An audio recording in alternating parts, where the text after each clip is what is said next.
What is up, everybody? It's Joe from JLW Games Guide with another cool video, and we're back in Wind Valley Park, the Challenge Park.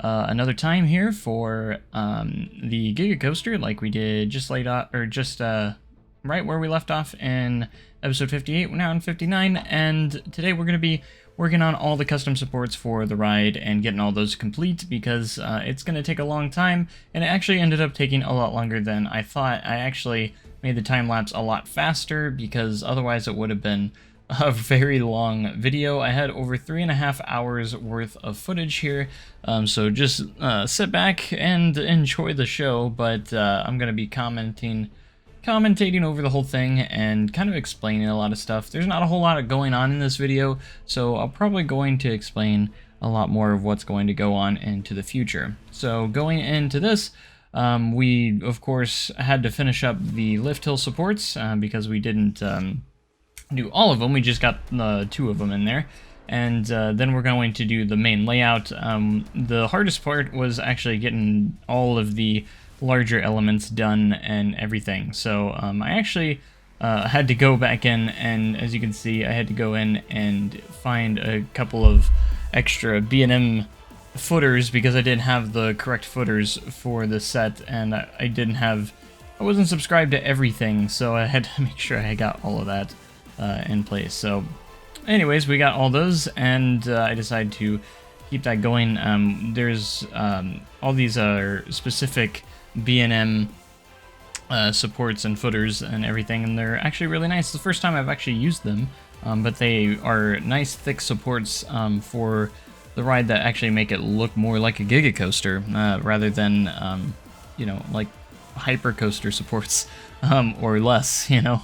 I wish Planet Coaster had the thicker B&M spine. The spine's just a little bit too small, and I wish maybe Planet Coaster 2 will have the more spine options. I think I've talked about that in the past, but anyways, this episode will be doing all of the custom supports, and the next episode, which is going to be kind of the grand finale of Wind Valley Park, we're going to work on all of the scenery station, which this will be the next episode.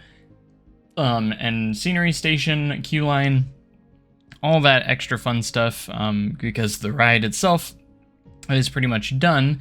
We just have to do all of the scenery aspects of it, like all that station queue line stuff, and of course like foliage and all of those scenery items that we want to get as well. So this is such a huge drop. It's crazy how big it is, by the way. You feel like you're on it forever, but of course that's what B&M Giga Coasters always feel like, is that you're on the drop forever. So, but I wanted to do something big for the send-off for Wind Valley Park.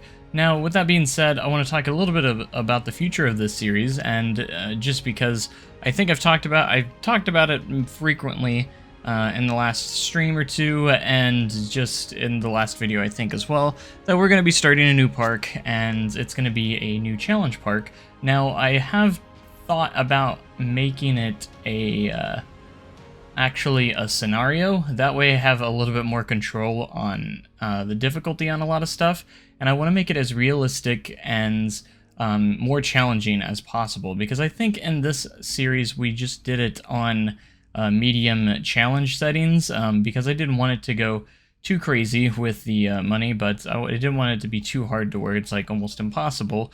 But in this next series, I think we're gonna make it a lot more difficult, and it's gonna be a lot more.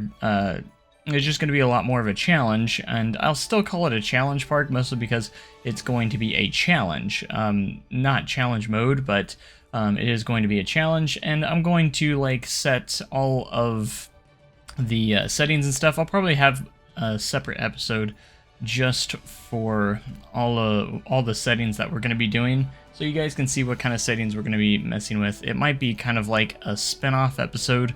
It's not its own episode, so it won't be episode 61 or anything, but it'll just be me setting up all of the stuff for the scenario and kind of what we're going to do. And I might even work and make a little bit of an outside world for the park as well, so it's not just an open flat land. It's actually going to have specific stuff for it. So anyways, that will be really cool once that gets all together. I'm very excited for the new series in the, well, not really new series, but the new park, and I'm going to set it within the same universe technically, so it is going to be technically a part of the same universe of Wind Valley Park. So you could kind of think of it as a second park for the chain, for the company, I guess, that we could say. So give it kind of like that storyline that Wind Valley Park has been so successful and they wanted to expand their money onto a new park, and they're going to be taking, I don't know, a certain amount of budget from Wind Valley Park into the new park maybe, and we kind of go off with that kind of storyline, which would be actually pretty cool. So anyways, I remember this, doing all this support work, and thank goodness I had you guys with me in the comments for the live stream, because otherwise it would have been quite interesting just doing this all by myself. But we had some music playing, we were discussing some fun stuff, and it helped me get through this long 3-hour journey. So, but anyways, moving on to the episode a little bit. I've custom supported mini coasters before, but this one had some tricky challenges actually to it, mostly with the connectors, and of course I hadn't used the support set before. It's actually the first time I've ever used it. It was a mixture of a couple of sets, but for the most part I used that B&M Giga one and a little bit of different connectors, but it turned out pretty good, and I'm pretty excited for how well it turned out.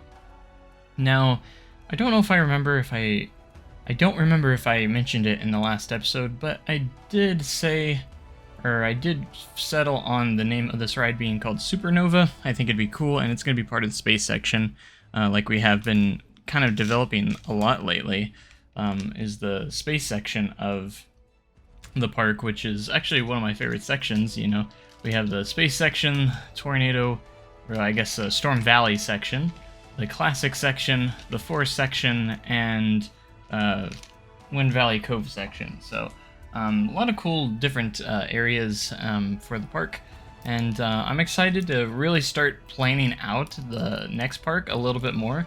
This park didn't really have much of a plan to it at the beginning. I just kind of did it as I went along, and this is what the result was, which actually turned out pretty good. But anyways, I want to kind of plan it out a little bit more, because this Wind Valley Park was a very spontaneous series that I wasn't expecting to get as big as it was. I was expecting to maybe do a few episodes and that was about it, but it kind of blew up, and I got a lot of subscribers from it and a lot of viewers. In fact, episode 1 is my second most viewed video on the entire channel now, with over 78,000 views, which is absolutely incredible to think about. And it still gets views to this day. Like, it's constantly gaining views. I think it gets usually about 1,000 to 2,000 views every single month, which is still crazy to think about, that it's still gaining traction and still gets me views to this day, which is just mind-blowing to me. And I hopefully that the next park will have the same kind of feel to it. Now, I am kind of curious what you guys think I should do. Should I name it as episode 61, or should it be kind of like a separate, like it's kind of a reboot of the series technically, but should I name it or have it episode 1 or episode 61? You know, that's kind of like what I'm trying to think of, because it is a continuation of this series, but it is kind of its own thing at the same time. So it is the new park of this series. So that's kind of what I'm trying to figure out. Maybe you guys in the comments can help me figure that out a little bit, because I'm not entirely sure what to call it yet. But yeah, I think what we're going to do is go and create a scenario for the new park, and really just go setting by setting and figure out exactly what we want to do in detail. Like, just slowly do it, figure it out, and make sure it's the most perfect challenge that I can set myself up with. I'm also curious of how much of a budget I should start out with. That's something that I'm also wanting to do, kind of a scenario editor, and so I can really choose how much money to start with and how hard it can be to earn money. I think the thing that I might do, because in challenge mode you don't get to start out with a ton of money depending on what difficulty you're on, but I think what I might actually do is end up actually, I just lost my train of thought, but I wanted maybe start out with a decent amount of cash, but make it to where it's really hard to gain visitors and actually earn money. So like, yes, I got some money, but I got to use that money very wisely and really put in some decent rides and attractions to get the park started. Otherwise, it's not going to do well. You know, it's going to start out really small, maybe with just a few rides, and we're going to go from there in year one. So we might even start out with no rides or something else that might attract guests. Like it might just be a restaurant at first, and then we start adding attractions. I don't know. I haven't come up with a complete storyline with it just yet, but I think we are definitely going to plan it out a lot more. So after the next episode, I'm really going to start getting that set up and figured out once we get that going. So we're about halfway done within this episode, about halfway done with the support structures here. As we get to the turnaround and start heading back, the rest of the layout after this turnaround was actually a little bit, or actually pretty easy at that point, because I already had established quite a few different styles of supports, and I was able to just copy and paste a lot of them and just maybe change the direction of the connector and stuff like that. So I did have this turnaround right in the middle of a backstage area, so I did make some funny spots with the backstage area by removing one of the parking spaces in the parking lot of that backstage building, and of course we go right over the road of this backstage area as well, which backstage areas are pretty flexible and can be really adjustable in real life, so no big deal there. And we just had the turnaround, had to remove a few trees there. Didn't really have to remove a ton of trees for this project actually, because there already wasn't really any trees on the side here, and it was about the last bit of space we had for the park. So if I wanted to do a Giga Coaster, it had to be there. And it actually worked out really well. So fun fact, I actually made this coaster, ended up being over 8,200 feet long, making it the longest coaster in the world. Not counting Falcon's Flight, of course. But if Falcon's Flight opens it, it definitely would be longer than this, but we did beat the record that Steel Dragon 2000 held, which is quite the accomplishment, and a reason why it took so long to do the custom supports to begin with. Probably because of that reason, because it's over 8,200 feet of track, so that is a lot of support work you have to do for that much, you know, steel and track that you have. So I did kind of hit a little bit of a tricky point here. As you can see, the border of the park is right there, and I had to try and squeeze these supports into it. If I wasn't able to do that, I would have had to use like the auto-generated supports, but we were able to squeeze in just enough in there to make it work, because I had to do a little bit of adjusting. There's one spot that I couldn't put a support in, but I just made it the gap between two supports, so it ended up working out all right. Now, again, I know a lot of people, again, have commented on the color scheme of this ride, and like, there's so many Gigas out there that use the color blue, but I just think it looks so nice, and maybe there's a reason why so many use the color blue, because it does look really good in the skyline, and it just pops. And I was going to go with gray supports, but that would have been a little bit too close to Orion, so I decided to just keep the black supports. It's already kind of close to Orion when it comes to that, because it's already got a similar theme and everything like that, because it is going to be kind of space themed and all that jazz. So yeah, it actually turned out good. Next episode, again, we're going to be doing a lot of foliage as well, so I am going to be filling in a lot of this stuff with like foliage. I might even create and put in some like backstage roads that kind of go around. I think that'd be kind of look nice. Some backstage roads that lead from like the station area all the way to the backstage area. Kind of like a nice walkthrough for maybe like maintenance personnel that are walking through and inspecting the track and everything. Also is nice to have for like evacuation routes for like valleying and all that stuff, just so they're prepared for everything. And but mostly just for maintenance purposes, so they can get around the ride a lot easier, which is very nice probably for would be very nice for our maintenance crew. So yeah, you could probably notice that we do average over 8,000, almost 9,000 guests in the park already, which is a lot for Planet Coaster, I'll tell you what. And a lot of long lines, a lot of crowds, and we've almost hit the $2 million mark in the park, which is absolutely crazy to think about, actually. So I can't believe that we've almost made $2 million. It's definitely the most I've ever made in a Planet Coaster save, for sure. I don't think I've ever made $1 million before the series either, so it's really cool to see that we've gotten a lot of money. And basically at this point, it's just a sandbox with unlimited money, because we basically have unlimited money. I mean, we don't, but like, as we build, we earn so much money as we build anyways, so it's not a huge deal. Of course, you saw my hard drive there for a second, because I had to make sure that I wasn't running out of space. I was like, man, this is going on for a very long time. I want to make sure I have enough space, because I constantly do have to delete content on my PC to make sure that I have space for it. And that's the next upgrade I think I might do on my PC, is actually get some more space. I'm thinking about getting like a 4 terabyte SSD. I think it'd be very nice for content creation. And of course, I have all my games on here too, so I only have 2.5 terabytes on my PC, which is a lot, but when you're a content creator creating a lot of videos and stuff, that actually isn't as much as you would think.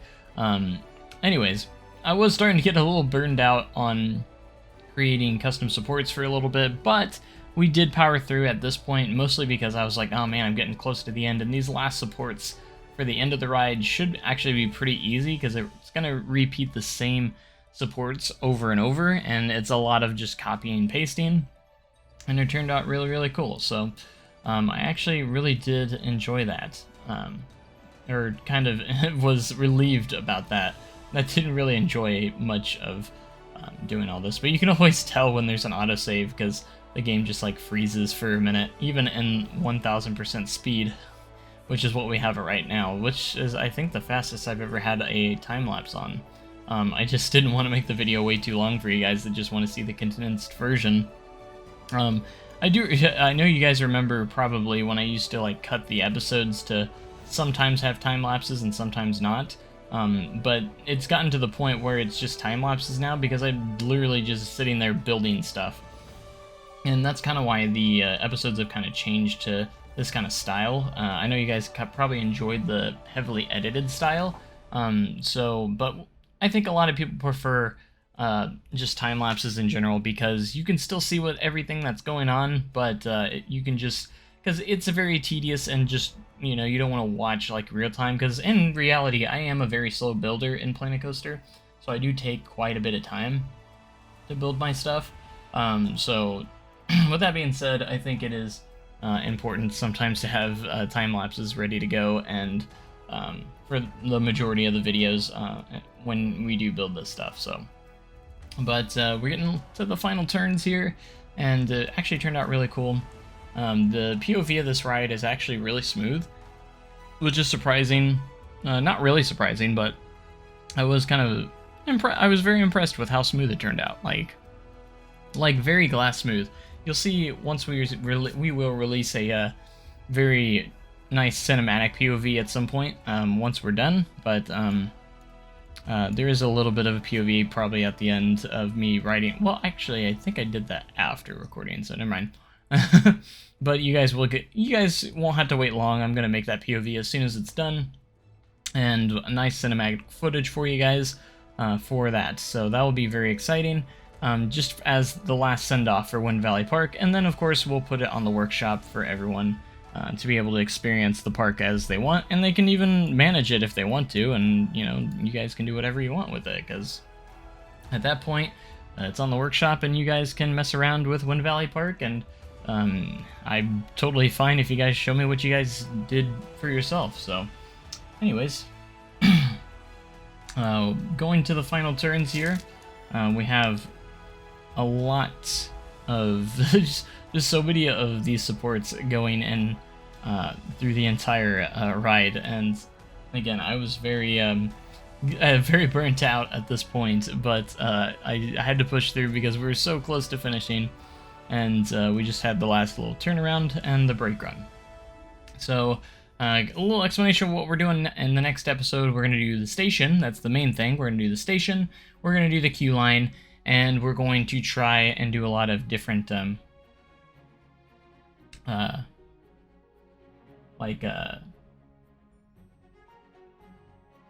foliage and trees and everything. So once we get all that done, we'll make sure all the queue line stuff and do all the trees and stuff, and then we're going to try and figure out a pathway to connect with the rest of the park, because we don't have a whole lot when it comes to that. So we'll get around to the last bit here.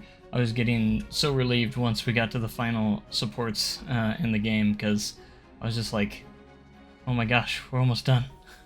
And yeah, and then the brake run. So anyways, I hope you guys have enjoyed this episode, and I will see you guys next time, and we will finish out Wind Valley Park, and it will be on the workshop. So thank you guys so much for being here for this series, and let me know your thoughts for the next one, or the next park for this series. So make sure you guys have a great day and cooler tomorrow, and I'm going to catch you guys in the next live stream or video. Thanks, and goodbye.